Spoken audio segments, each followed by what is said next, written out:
Si quieres transformarte en un investigador bíblico, conociendo el contexto histórico-cultural y las palabras originales en las que fueron escritas, te invito a realizar nuestra academia virtual 100% online disponible en Gumroad.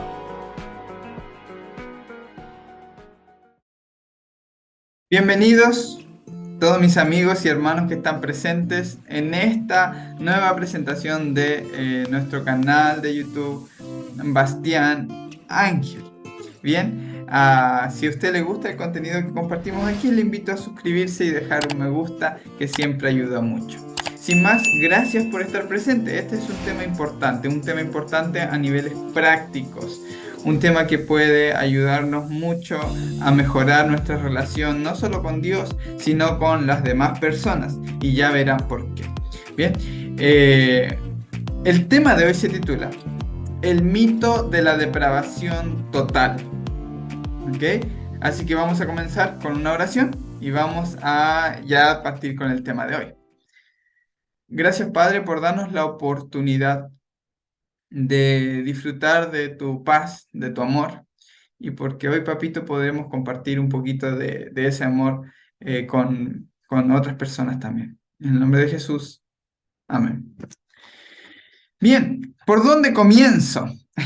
La doctrina de la depravación total es antigua, bastante antigua, incluso anterior a la Edad Media, pero tomó realce en la Edad Media. Y cuando veníamos saliendo de la Edad Media con la Reforma, muchas personas que eran reformadores en esencia, luteranos, calvinistas, metodistas, adoptaron la doctrina que viene de Agustín de Hipona.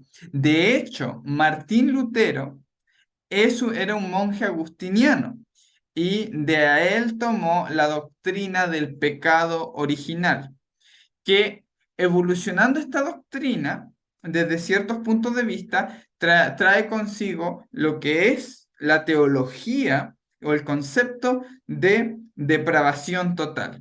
O sea, ¿a qué se refiere esto?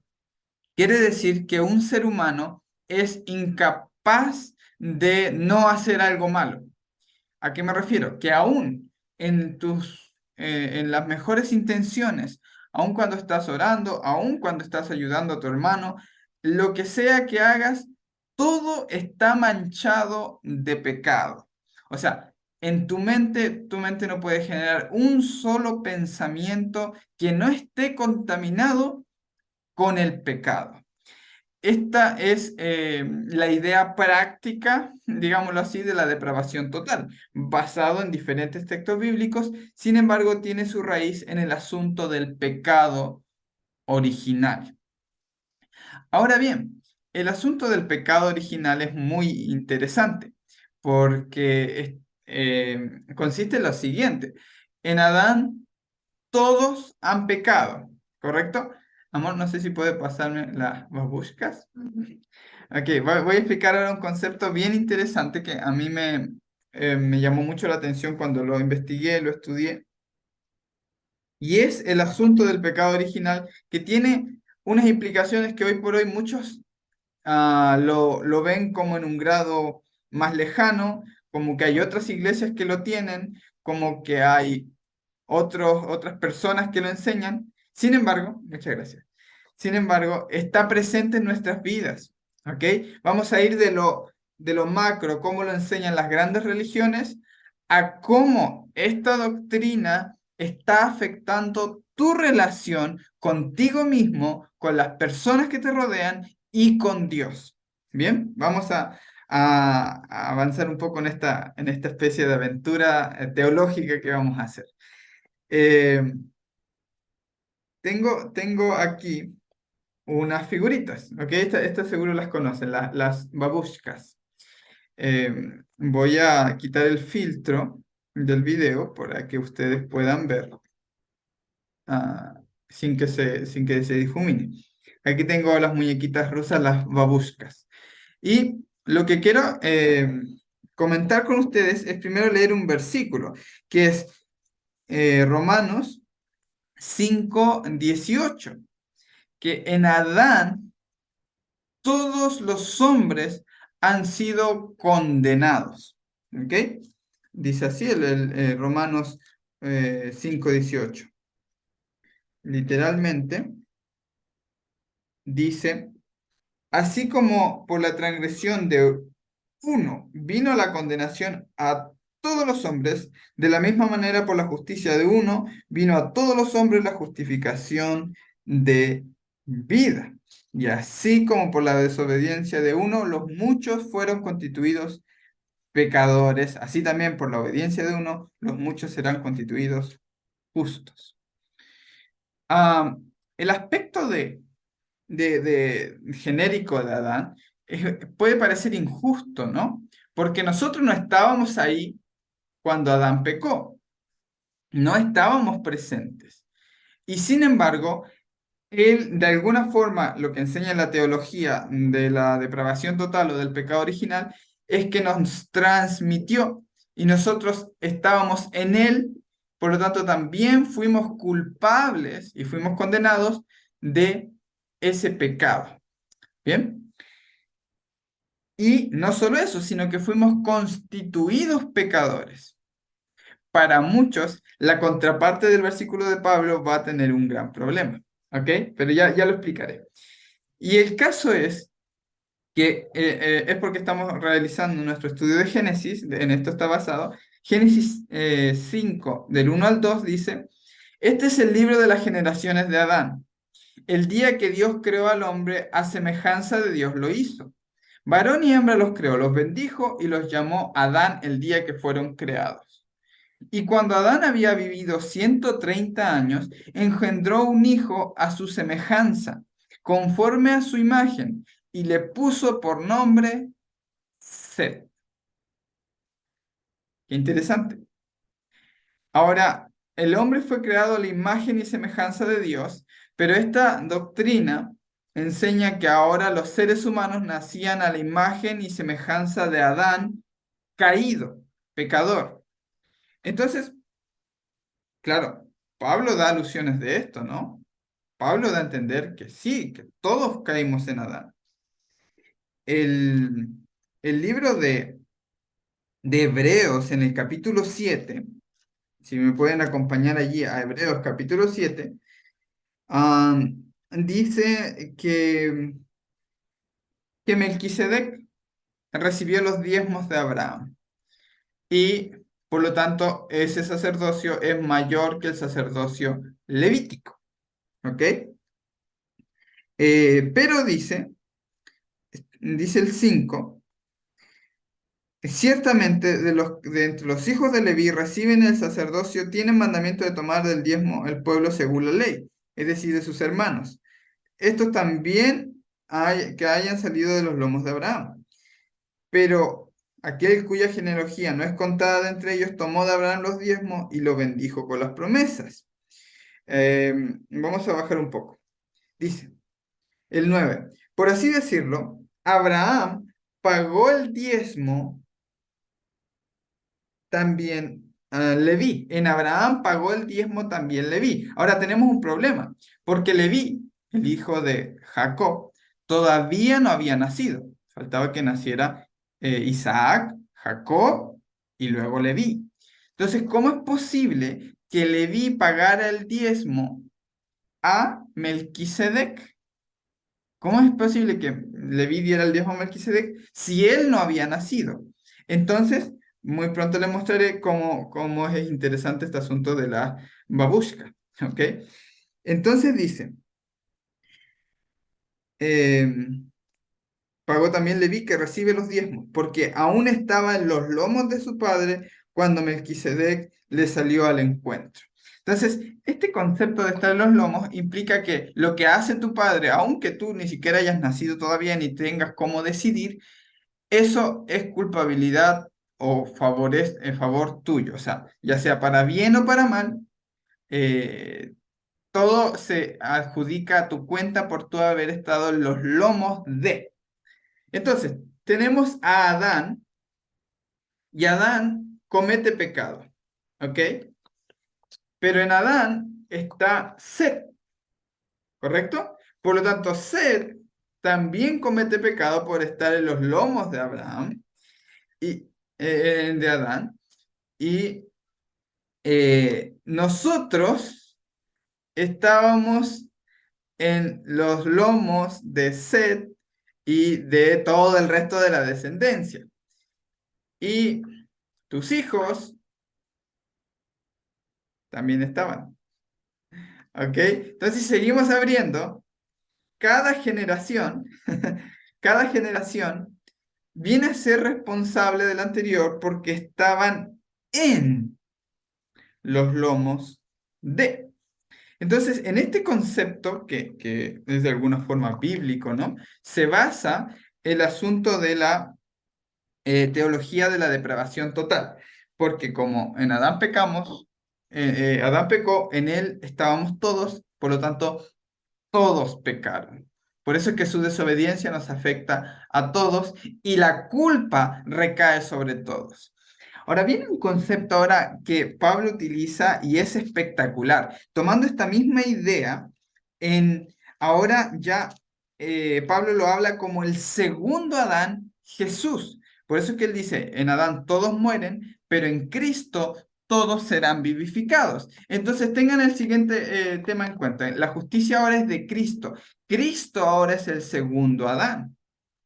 Ahora ya no estamos en el primer Adán, sino que ahora cuando ha venido Cristo, Él ha tomado el lugar de Adán, se ha puesto en su lugar, por lo tanto, Seth, Seth estaba en Cristo.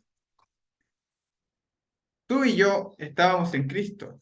Tus hijos, que para muchos, y para mí, por ejemplo, todavía no han nacido, estaban en Cristo. Y los hijos de ellos están en Cristo.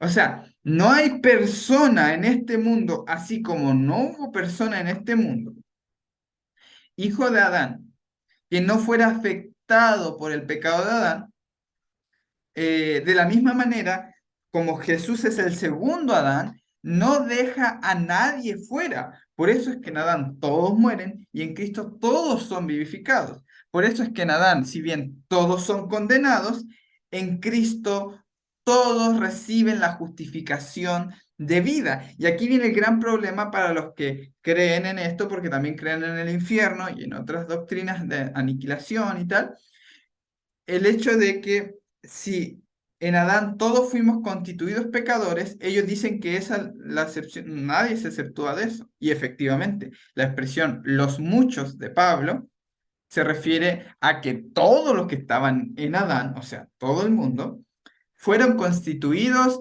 hacedores de pecado, pecadores, practicantes de pecado.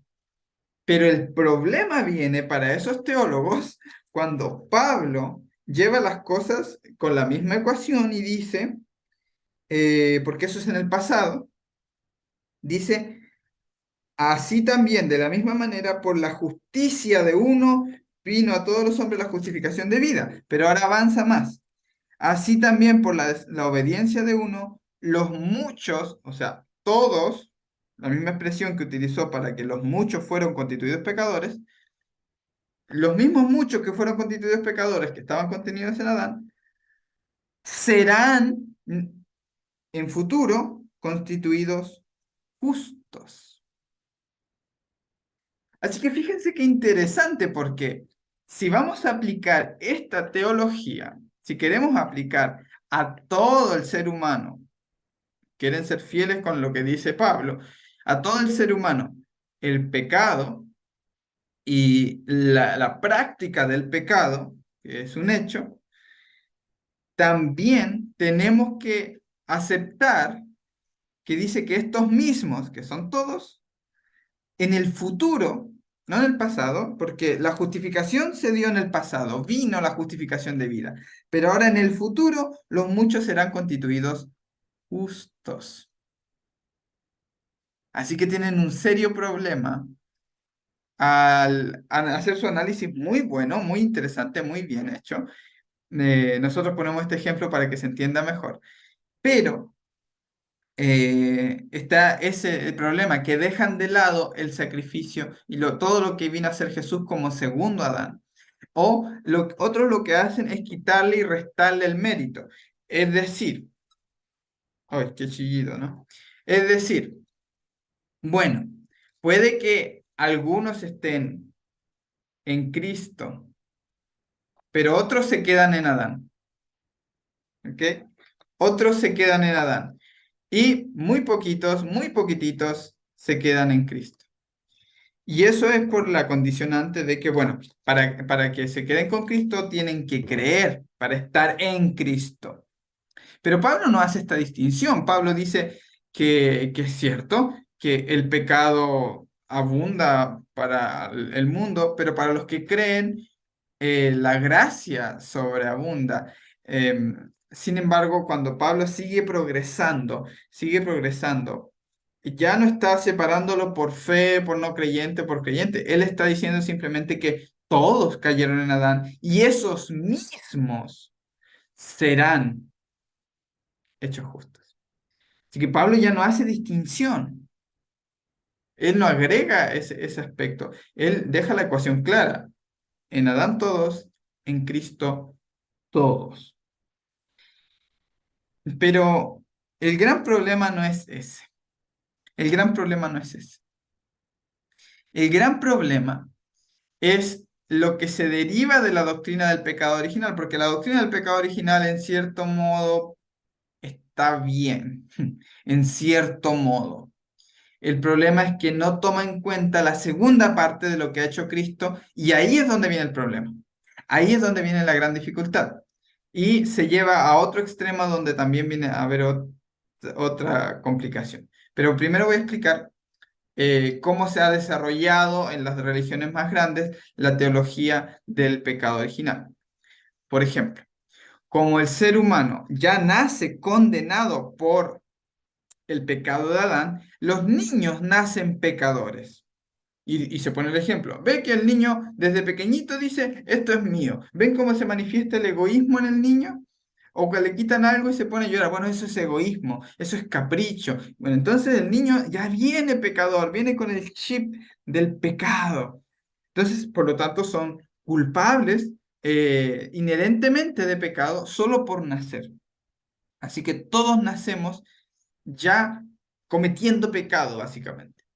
Por eso es que como heredamos toda esa carga pecaminosa de Adán, los niños en la Iglesia Católica deben ser bautizados cuando son pequeños, ¿sí? O sea, ustedes conocen el bautismo infantil. Eso viene de que si un niño muere, en realidad se iría al limbo, un lugar de oscuridad, para los niños recién nacidos que no fueron bautizados.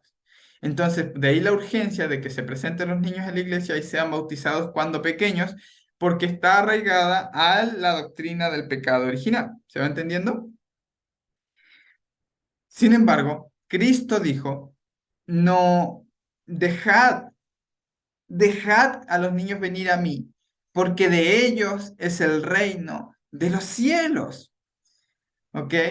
Ahora también se dice en Jeremías, en Ezequiel, perdón, en Ezequiel 18, dice que el hijo ya no llevará la culpa del padre, sino que cada uno será responsable por lo que haya hecho. O sea, los padres comieron las uvas agrias, los niños les queda la dentera. No, no, no, eso ya no va, porque no está vigente esa idea de la culpabilidad genética transmitida. Y ya vamos a llegar a un punto donde van a ver cuán importante es que usted en su mente ya también deje de recibir la culpa y la carga que trae de sus padres. O sea, esto tiene aspectos prácticos, pero antes de llegar allí quiero que desglosemos bien esta teología, para entender qué implica en realidad. Esta idea lleva de una forma más profunda a entender que usted ya no puede hacer nada que no sea pecaminoso. De ahí, de ahí que los calvinistas presentan este proyecto como, bueno, si de nosotros no pueden hacer nada, nada, nada bueno, entonces quiere decir que no podemos ni creer ni hacer nada por nosotros mismos. Y es cierto, o sea, el Espíritu nos ayuda. Pero esto lo lleva más allá. Por lo que Dios tiene que seleccionar quién va a ser salvo y quién no va a ser salvo. De la misma forma que la depravación es total, la gracia de Dios debe ser irresistible para el depravado, para que pueda ser atraído de forma irresistible a su gracia. Entonces, el pecado tiene soberanía absoluta y Dios tiene soberanía absoluta sobre el hombre y la voluntad del ser humano queda completamente anulada, pero en todos los aspectos. ¿Ok? Aquí es donde quiero llegar. O sea, esto se puede reflexionar y conceptualizar mucho. Y Dios no coacciona o obliga a nadie, pero Dios en su misericordia sabe que necesitamos ayuda, sabe que sí. Muchos se han echado a perder, nos hemos echado a perder, nos hemos desviado de la gloria de Dios, pero eso no quiere decir que podamos recibir la revelación de la gloria de Dios a través de Jesús. ¿Se fijan qué interesante? Porque Pablo dice, todos venimos con una imagen mental de Dios distorsionada. Nos hemos desviado, caído de la gloria de Dios. Pero Jesús mostró al mundo la gloria de Dios. Por lo que, claro, cada uno llega aquí con un poco desorientado de cómo es Dios. Sin embargo, Jesús es que la luz del mundo. Y Jesús ilumina a cada ser humano que viene a este mundo. Por eso es que los niños cuando nacen, nacen todos salvados. Ya, no, ya he escuchado mucho, y esto aquí bien entra ya con los metodistas, con los adventistas, ya no con la Iglesia Católica solamente, que si un niño es hijo de padres no convertidos, el niño, si muere, se pierde. Y eso es una gran mentira. Eso es una gran falsedad. Porque los niños han sido comprados por Jesús. De ellos es el reino. Y es más, el mundo entero fue redimido por Jesús. Jesús mismo ya recuperó, ya le pertenece de vuelta todo lo que Adán perdió. Es más, es más, este asunto de la depravación total te deja a ti a pensar de que eres un completo depravado, literalmente. O sea, que tus intenciones son impuras, que tu forma de ser no está bien, que debes reprimir tus emociones, ya sea positivas o negativas. Si te sientes demasiado alegre, cuidado porque eso no es santo. Y si te sientes enojado, no expreses esa ira, no expreses ese enojo, porque estás dando lugar al diablo. No te permitas expresar tu molestia, porque eso no es puro, no es santo, no es de Dios.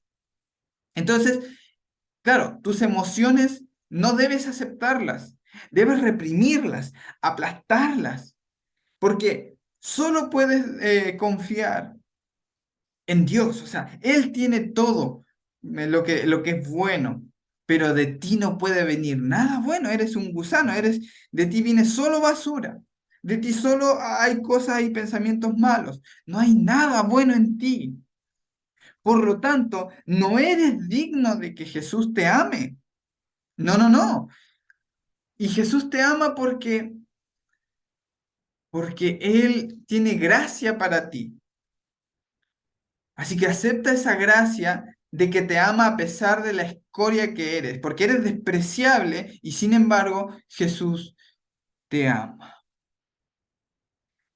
El problema es que te ponen despreciable a los ojos de quién. No solo de ellos, porque las personas y la iglesia te juzgan, te miran de esa forma, y se miran a sí mismos de esa forma, sino que en última instancia te dicen que eres despreciable a los ojos de Dios y Él por su gracia en Cristo te acepta. Fíjense qué interesante porque esto está tan, tan en boga. Esto es la doctrina casi principal del evangelicalismo y de las ramas cristianas, que como yo soy tan pervertido, como yo soy tan pecador, tan sucio, tan inmundo, entonces, para que Dios pueda aceptarme y mirarme, Jesús tiene que cubrirme con su manto. Jesús tiene que ponerse delante y el Padre, sí, tú eres mi hijo amado, en ti tengo contentamiento. Ojalá, quédate ahí, porque no me agrada mucho ver al otro que está detrás. Hoy vamos a ver que esa doctrina es una completa falsedad. Esa doctrina está socavando la autoestima de miles de personas que asisten a las religiones. Está haciéndolos sentir miserables, está quitándoles tanto su amor propio como su aceptación de que alguien lo pueda amar por lo que es. ¿Saben? Jesús no tenía a ningún intercesor que se pusiera o maquillara los pecados de las personas con las que él vino a estar.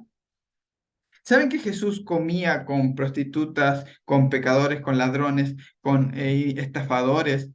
Comía en la misma mesa, bebía el mismo vino que ellos bebían, escuchaba la misma música en el mismo ambiente que ellos estaban y charlaba con ellos. Pero claro, hoy todo eso no te es permitido porque no es santo, porque Dios no está allí. De hecho, los ángeles te abandonan cuando tú entras allí porque todo es perversión y pecado, todo está malo. Pero adivinen, el primero que estaba ahí dentro era Jesús. Muchas veces tú no ibas a encontrar a Jesús en una iglesia, sino lo ibas a encontrar en o sea, no en una sinagoga, sino en un lugar donde estaban un antro de pecadores, básicamente, para decirlo de alguna forma, para que se entienda en el lenguaje religioso. Esas personas despreciadas, esas personas que todos ellos eran pecadores empedernidos, ¿saben? Ahí muchas veces se encontró a Jesús, porque de la sinagoga lo echaban a empujones y a pedradas, porque la santidad de ellos era tal que hasta Jesús no es suficiente para ellos. Hasta Jesús se queda corto para el estándar de santidad. Pero la santidad de Dios es ir allí donde están los pecadores, los depravados totalmente, y donde parece que resalta ese aspecto. Claro, los otros están más o menos ya sanados, ¿no? Porque están buscando a Dios, buscan su presencia, están adorándole continuamente, pero, pero realmente es el estándar de santidad de Dios. ¿Ese es el camino, en serio? No había ningún antecesor de Jesús que le permitiera a Jesús mm, a alivianar la vista, porque muy puro de ojos eres para ver el mal cuando entraba a esos lugares. Algunos pueden, consideran que el Padre es un tanto diferente a Jesús, pero son el mismo. Pero consideran que Jesús tiene que ponerse enfrente del pecador para que el Padre pueda aceptar al pecador. No, fíjense que cuando Jesús vino no tenía nada, ninguna otra deidad perfecta que se pusiera delante de los pecadores para él poder aceptarlos, sino que Jesús vino a mostrar la verdadera gloria de Dios, que es aceptar al pecador con su basura. Es aceptar al pecador quebrado, roto, pero no despreciar, no decir, yo no miro tus pecados. No, miro exactamente tus pecados y te amo. O sea, ya basta con ese discurso porque de alguna forma igual están diciendo que Dios te ama condicionalmente. Sí, hijo, yo te acepto ahora, pero procura cambiar, ¿sí? Procura cambiar, porque si al final no cambias, finalmente no te voy a aceptar. Es que ese es el discurso, seamos claros. Detrás, ese es el discurso.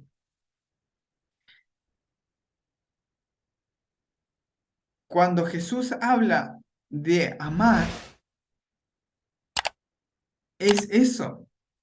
Puede ser, cuando dice no toma en cuenta la ofensa, esto es literalmente ir y abofetearlo y eso no lo toma en cuenta. Pero si tú estás lidiando con un problema, él no va a decir, no tomemos en cuenta eso, procura ser santo, procura perfeccionarte y bueno, pues seguirá aceptándote. La mayoría de denominaciones traen eso. Es la doble trampa bajo la manga, ¿no? Ven, Cristo te ama así como eres, te acepta. Él te perdona tus pecados. Una vez que estás dentro, mi querido amigo y hermano, pues mira, tienes que creer en esto, tienes que creer en nuestro profeta, tienes que dejar de tomar café, tienes que dejar de comer carne, ¿por qué? Porque Dios no acepta un templo sucio, ¿eh? Tienes que dejar de escuchar música mundana, tienes que dejar de ir a tal o cual lugar. No puedes casarte con este porque es un yugo desigual.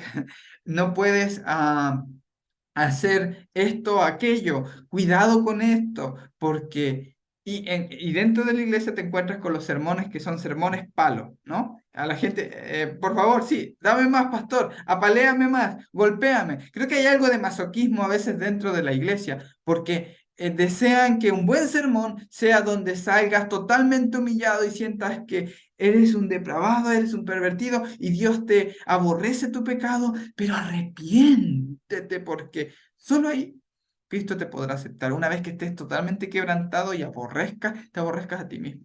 Ese es el mensaje. Ódiate a ti. Nada bueno viene de ti. Eres un sucio. No vales para nada. No puedes hacer nada bueno. No hay nada bueno que venga de ti. Tienes que buscar a Dios. Busca su santidad para que así puedas permanecer en su amor. Cristo los acepta así como vienen y para siempre. Él no te vende un doble discurso. Muchos hablan del vete y no peques más. ¿Saben? Ni siquiera eso está en los manuscritos más antiguos. Eso no lo escribieron, no lo escribió Juan. Jesús le dijo, ve y vive tu vida. Ni yo te condeno, ve y vive tu vida. Ese es el comentario que William Barclay hace magistralmente de cómo esto fue agregado por, adivinen qué, Agustín de Hipona. Este Betty no peques más. William Barker explica que él era un misógino. ¿Ok? Esto lo explicamos en otros videos, ponemos la cita, la referencia y todo, pero ahora lo estoy charlando con ustedes. Que consideraba que las mujeres no tenían la capacidad de enmendar su camino. No tenían la capacidad. Entonces él agrega, Agustín de Hipona agrega en su teología y luego fue replicado por la tradición de los copistas, que eran los mismos partes de la teología que había en la época, fue presentada esta idea, ¿no? De que vete y no peques más. ¿Y o si no qué? O sea, yo hago la pregunta, vete y no peques más, si no qué, si vuelves a pecar, ¿qué pasa? A ver, para los cristianos que ponen, recuerden que le puso vete y no peques más. Entonces, ¿qué es eso? ¿Una amenaza? ¿Qué es? ¿Saben que María volvió a pecar? Y la liberó 7 veces más. Una forma de decir que la ha liberado de 7 demonios, que la volvió a perdonar y a perdonar y a perdonar. Por eso, cuando llega a los pies de Jesús, está Simón el fariseo, que cree que a él no se le debe perdonar mucho, porque él tiene su santidad ya establecida. Pero esta mujer pecadora, si él supiera que es pecadora, pues sabría y no la recibiría. No tiene ese pensamiento, ¿no? ¿Les suena de algo? O sea, si Jesús pudiera ver cómo eres, o sea, si Dios te viera cómo eres y no a través de Cristo, te rechazaría. Ahí la tenía. Jesús, lo que no sabía Simón es que Jesús sabía perfectamente quién era ella y la recibe. Y le dice, Simón, ¿sabes qué? Ella, ¿sabes por qué ama tanto? Porque le he perdonado mucho. Pero tú que consideras que te he perdonado poco, por eso ni siquiera me has recibido, como es de costumbre recibir a alguien que aprecias.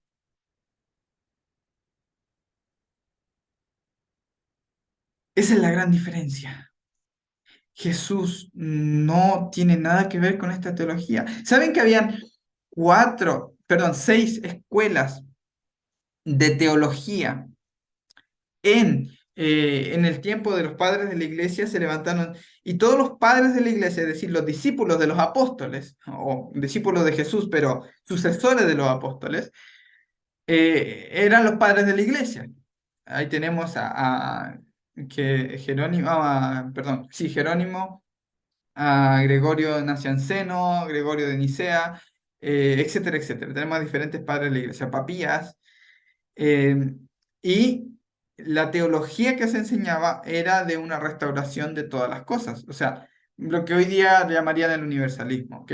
Pero habían cuatro escuelas de teología y los padres de la iglesia incluidos que enseñaban esto. Dos nacieron, una con Agustín de Hipona, que enseñaba el infierno eterno, que más tarde se tomó fuerza, que consideraban que el castigo iba a ser más largo y se fue desarrollando.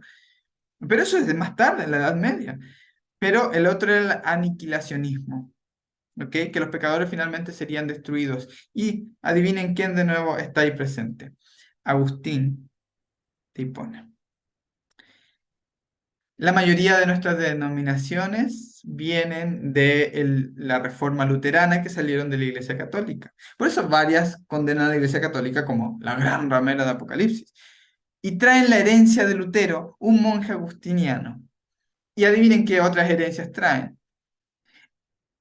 Todo lo que trae de fondo, el Betty no peques más. Volvió a pecar. ¿Y qué pasó? Fue perdonada una y otra vez. Pero es que en realidad Jesús nunca le dijo eso. Viene el perfeccionismo incluido.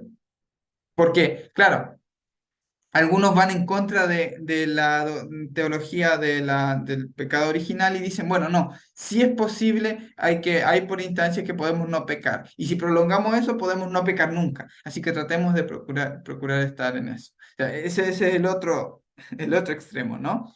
Que ve esta teología y dice, "No, ¿cómo es posible?"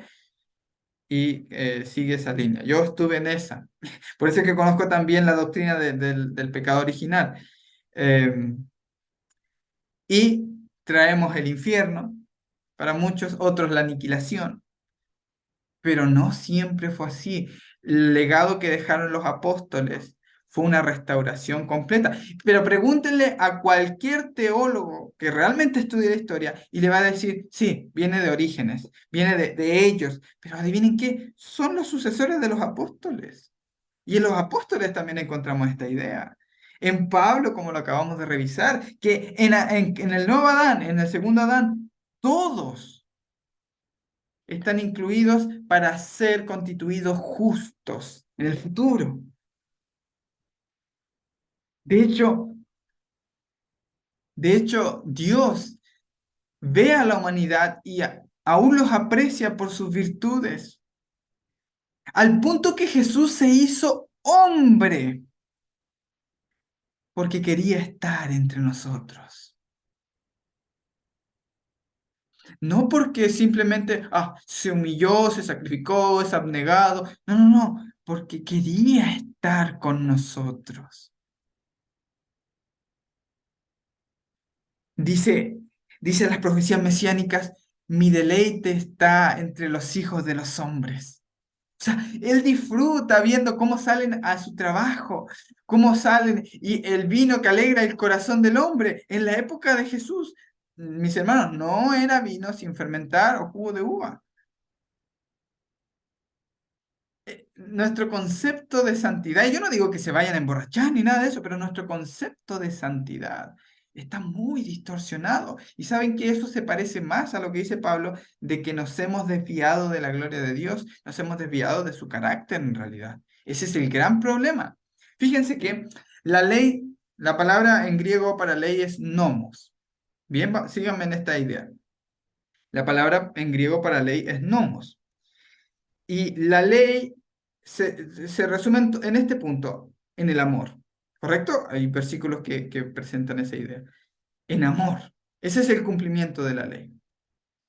Y la palabra pecados o transgresión dice, el pecado es transgresión de la ley. La palabra transgresión es anomía o anomos, ¿ok? Sin ley. Es decir, sin amor. Quiere decir que en realidad el peor pecado del ser humano, la peor transgresión, además del pecado amartia, que es no dar en el blanco, que ya hablaremos ahora de eso, es no tener el amor de Dios. Y el amor no consiste en que nosotros amemos a Dios, sino en que Él nos amó a nosotros. Fíjense qué interesante. ¿Saben todo lo que predican las iglesias de amar a Dios cuando el mensaje principal de los apóstoles era que Él nos amó? Y al Él amarnos y al entender e interiorizar eso, la reacción es la de María. Ella ama mucho porque se dio cuenta lo mucho que se le amaba y lo mucho que se le perdonó. Pero no logras nada cuando le dices, ama a Dios, ámalo, ámalo, ámalo, ámalo, porque eso no se puede exigir. Pero sí logras cuando le muestras a la gente lo mucho que Dios los ama. Sabe que no hay ningún predicador que se vaya a sentir avergonzado. ¿Conocen esta idea, no? Si, practica lo que predicas. O para los que son más de calle, ¿no? Am, ¿Fumas de la que vendes? ¿Ok? Esta idea entre los predicadores es muy común. ¿No saben cuántos predicadores se sienten tan mal por no practicar lo que predican? Se sienten siempre hipócritas, porque tienen un evangelio de la ley. Y mi hermano, un día mi papá me dijo, tenía yo cerca de 12 años, y decidí predicar sobre los mandamientos. Y me dijo, es complicado predicar sobre los mandamientos. Pero ¿saben por qué? No porque yo no dominara el tema, sino porque, ¿cómo predicas sobre los mandamientos? ¿Cómo le dices a la gente que guarde los mandamientos? ¿Con qué cara? ¿Se dan cuenta el problema?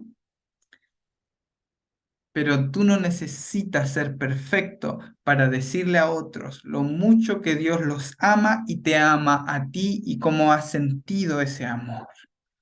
¿Se fijan que así todos pueden predicar? Porque seamos honestos. No hay predicador que si habla de la ley no sea un hipócrita. Que si le dice a la gente que estamos deficientes, que tenemos que mejorar, no sea un hipócrita. Y no se sienta el mismo hipócrita. Voy a progresar en la idea. No solo esto, sino que Pablo asegura de que nosotros no estamos totalmente destruidos, que no es solo Satanás quien obra a través de nosotros. Él dice, en Él vivimos, nos movemos y somos. El nombre de Dios solo se puede pronunciar como respiración. Y es curioso porque su nombre también significa en hebreo el que sostiene la respiración al ser humano. Es decir, Él está presente en cada respiración. De hecho, el espíritu, neuma, se traduce como respiración también. Neuma o ruach es el aliento, es la respiración, es el espíritu. O sea, Él está en nosotros, a pesar de que seamos torpes, de que nos equivoquemos, sigue habiendo divinidad en los seres humanos por el aliento que Dios puso en Adán. Yo no digo que busques al Dios que está dentro de ti y que tú eres tu propio Dios. para los que vayan a decir eso. No lo estoy diciendo. Pero tampoco digo que somos vasijas vacías, porque no lo somos. Jesús se deleitaba en los hijos de los hombres. Y sigue diciendo Pablo, como algunos de vuestros propios poetas, los griegos, paganos, han dicho, porque linaje suyo somos, siendo pues linaje de Dios. Así que cuando Pablo dice linaje, esta palabra linaje literalmente hace referencia al hijo de un rey, o sea, príncipes y sacerdotes. Pero esto no, porque Dios y tú creyendo en Dios pasas a ser un sacerdote, un príncipe. No, no, no. El ser humano está coronado de gloria y de honra. Somos todos príncipes porque somos hijos, hemos nacido de las manos de la deidad. Estamos todos contenidos en el Rey de Reyes y Señor de Señores. Así como Adán pecaba y todos pecamos en él, cuando Cristo sanaba a un enfermo, tú estabas en él. Cuando Cristo perdonaba a su hermano, tú estabas en él. Él nos hizo nacer, Él nos puso en Cristo, pero esto también a los paganos griegos. Pablo hablaba a ellos, no a creyentes. Santiago dice, con la lengua bendecimos a nuestro Señor y Padre, y con ella maldecimos a las personas creadas a la imagen de Dios. ¿Saben cuál es el problema? Es que creemos que porque Adán pecó, perdió la imagen de Dios. No, eso no ha sucedido. Tienes un tesoro en ti. Somos vasijas, pero que están llenas de oro. Somos un tesoro valioso para Él. Somos la perla de gran precio. No hay nada despreciable en ser quien eres. No está mal expresar tus emociones cuando te sientes triste, enojado o feliz, porque es parte de la esencia de Dios. El evangelio del Dios feliz, dijo Pablo. La palabra es Macarios, el Dios feliz. ¿Y cuántas religiones son tan amargadas porque es pecado reírse? Un niño que se pasea siendo la expresión misma del amor de Jesús, siendo la imagen vívida de la boca de los niños y de los que maman, perfeccionaste la alabanza, los hacen callar cuando un predicador está hablando de lo sucio que somos y de lo pecadores que somos y de cómo la imagen de Dios está perdida y hay que recuperarla cuando seamos salvos. Cuando el niño se ríe y pasea, cuando Jesús dice, ¿cómo estás diciendo eso? Y haces callar al niño, cuando el niño está alabando realmente a Dios, el niño está declarando la majestad de Dios, expresada a través de alguien que está depravado totalmente. Cuando ves la risa de un niño, eso no es depravación total, eso es belleza, es pureza, es el amor de Dios puesto allí en el ser humano. Cuando expresas sentimientos de tristeza, no creas que Dios te dice, debes ser un cristiano fuerte, debes estar feliz, debes estar siempre gozoso para dar buen testimonio al mundo. No, no, no. Jesús está contigo. Hijo, está bien, expresa eso. Sácalo afuera, está bien. Es parte de lo que yo te di para desahogarte. Cuando te quieres reír, Jesús no te dice, "Shh, no, Él ríe contigo, porque es un evangelio gozoso. Siempre decía, hagamos fiesta. Y la fiesta de la época, comamos, celebremos. Este es mi hijo. Y en ningún momento dijo, quítate esa ropa, sácatela, límpiate. No, no, no, vino así.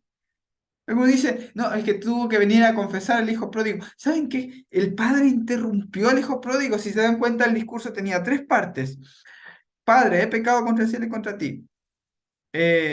Ya no soy digno de ser llamado tu hijo, hazme como uno de tus jornaleros. Y es que el padre, porque no alcanzó a llegar antes, la última no le alcanza a decir porque se echa a su cuello y lo abraza. Ni siquiera escuchó su confesión. Al padre le interesa el corazón de su hijo y disfrutar con él. Cuando el otro estaba afuera enojado, amargado, el padre lo invitó a entrar al gozo. Es un mito la doctrina de la depravación total. Por eso muchos cristianos no son capaces de recibir el amor de otros. ¿Sí? Porque son tan poco merecedores. Como tú no aceptes amor de otros y aprecio de otros, y no aceptes que Dios te ama, viendo cómo eres, te ama perfectamente, sabiendo, no, no, no tapando, no guiñando el ojo, no mirando a Jesús, no, no, no, tu esencia, tu persona, tu autenticidad siendo único, así te ama, con todos los complejos y las grietas que tengas. Eso es compra, él lo considera la perla de gran precio. Uno de los temas vimos cómo Jesús compraba el campo de las vasijas rotas, de la basura. Él quiere tu basura porque la considera la perla de gran precio. Reparada o no, él lo considera porque es parte de ti, de tu esencia.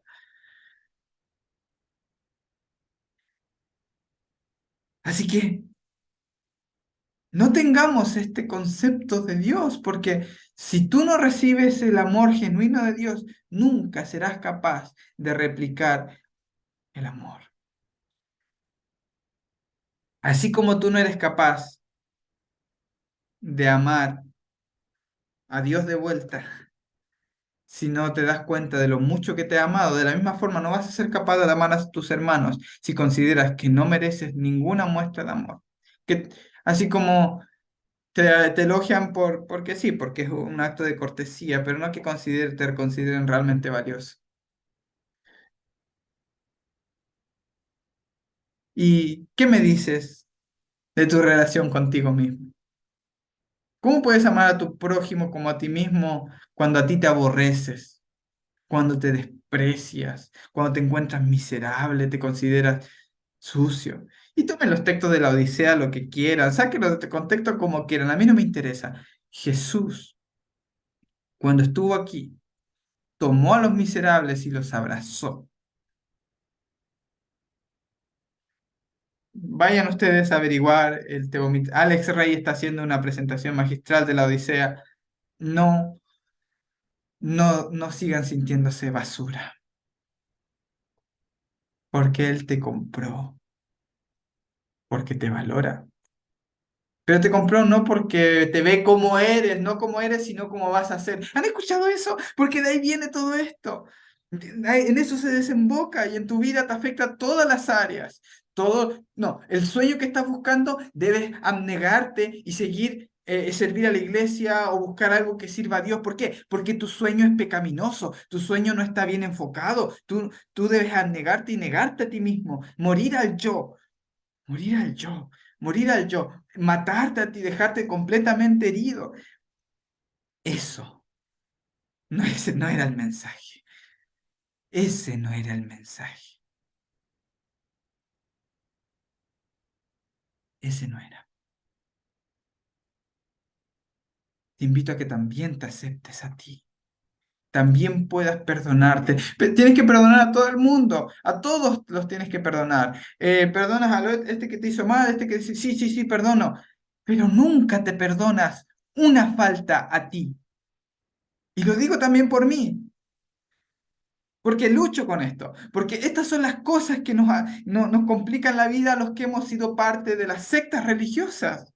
En general, porque todas son excluyentes y todas te hacen sentir que tú no vales para poder controlar tu mente, literalmente, y poder manipularte, ya que no puede venir nada bueno, ni puedes pensar por ti mismo, ni puedes dar tu propia opinión. Y si descubres algo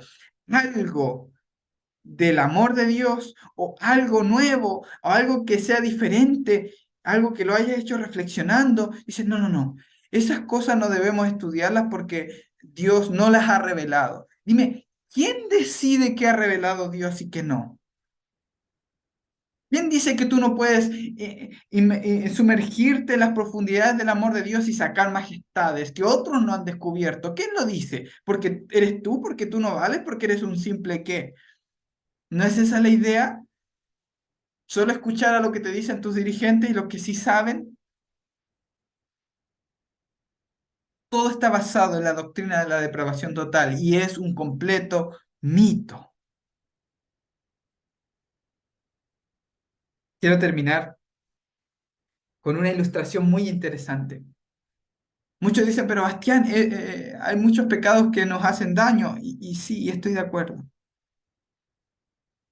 Y claro que serán reparados, pero no con esa idea de Dios. Mientras tú eres así, no le agrada tu forma de ser.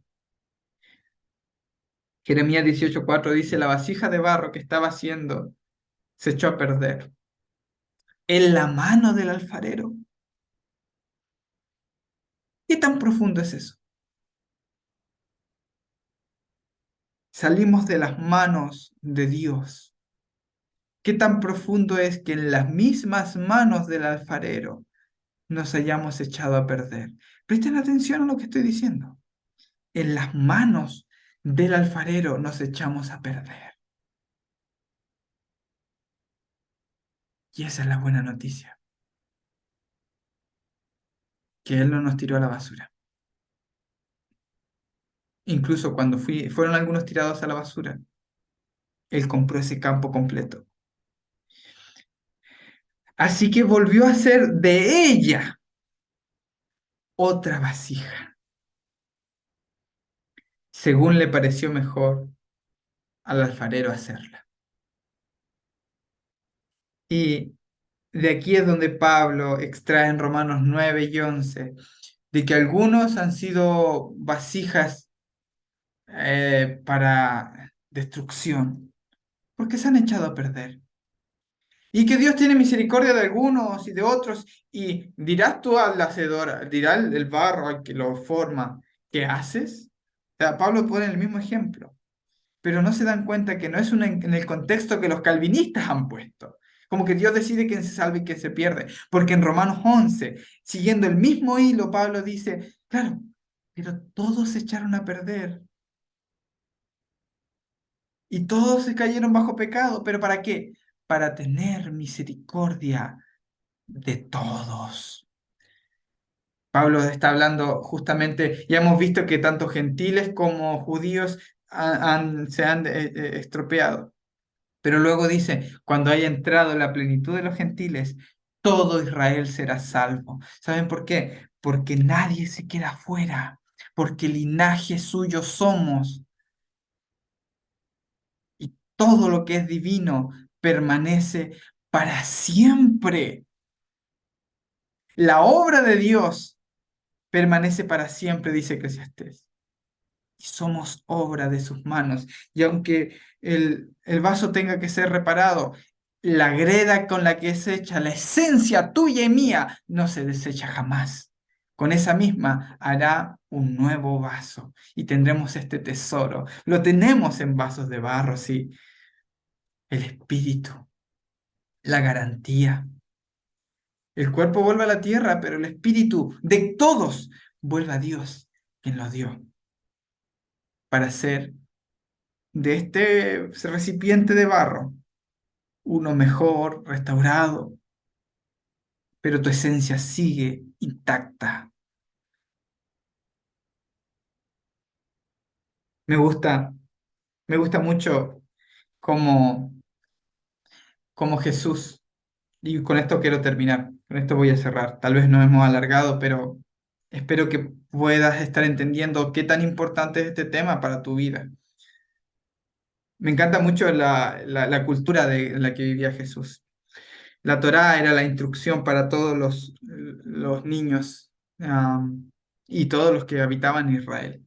Se llama la instrucción, era la base de sus vidas, de su economía, de su forma de ser, de andar, de caminar.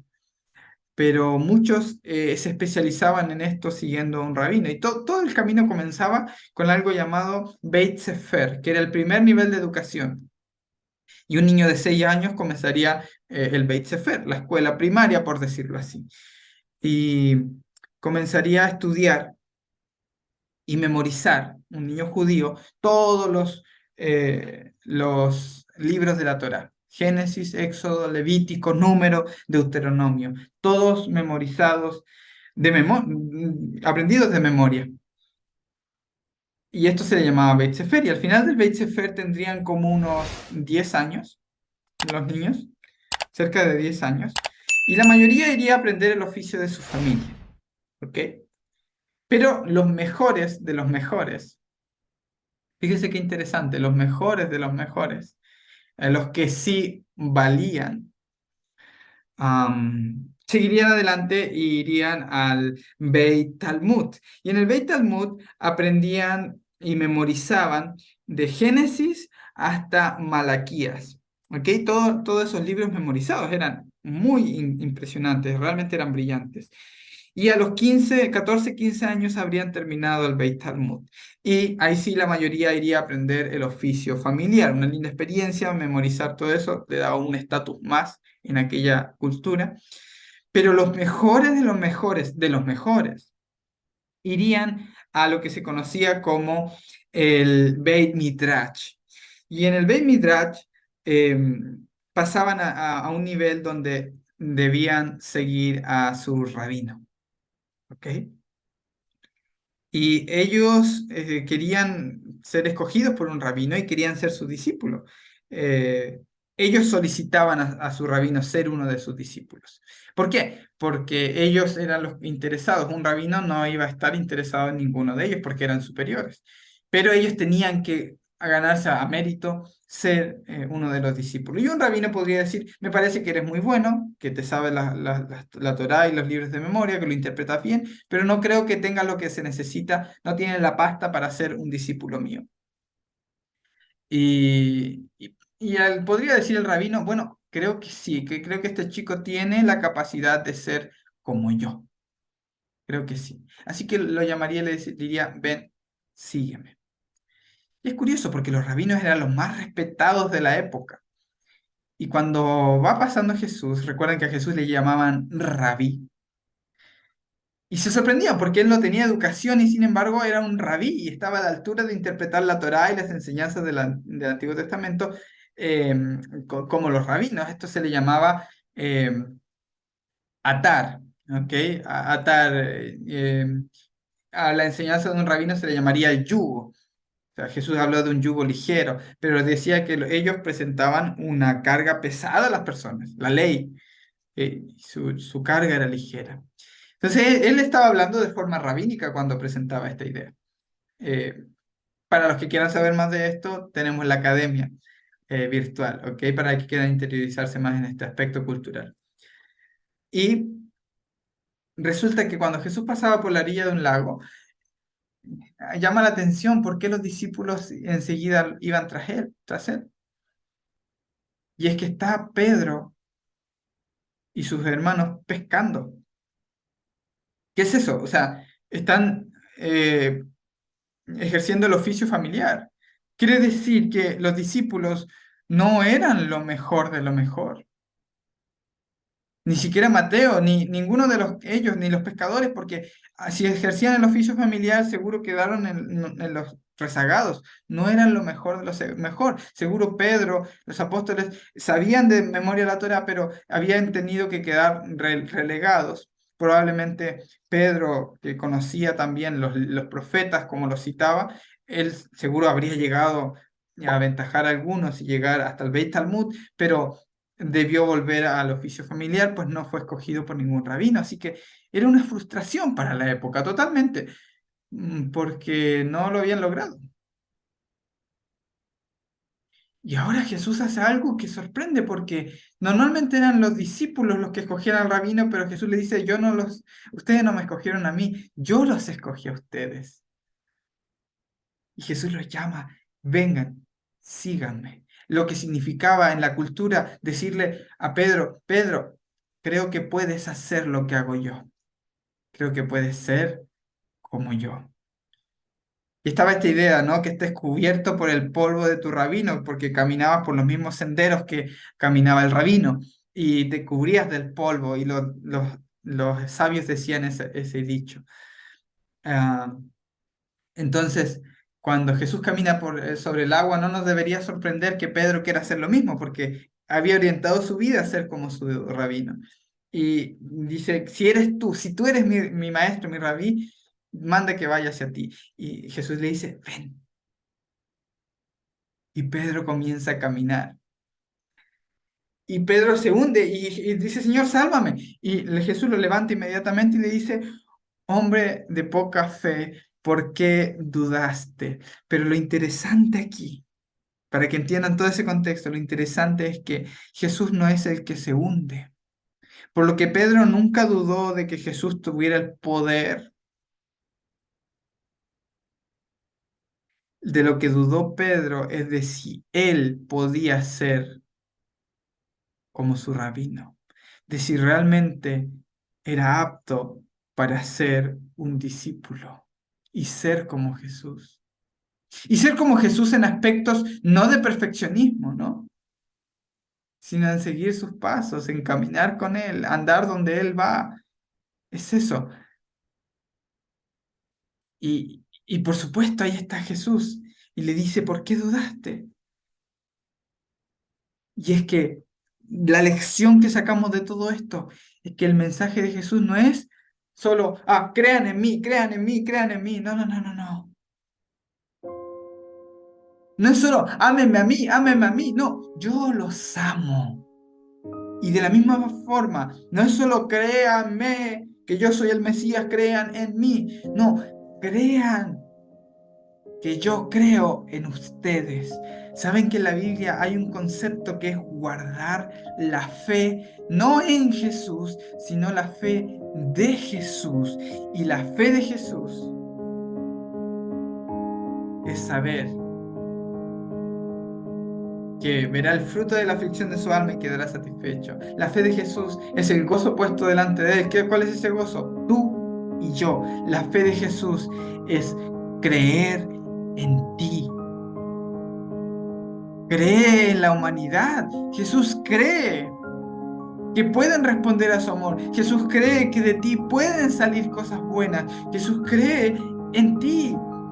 Cree en tu esencia. Cree en que tú eres capaz de ser como Él, porque Él te escogió a ti.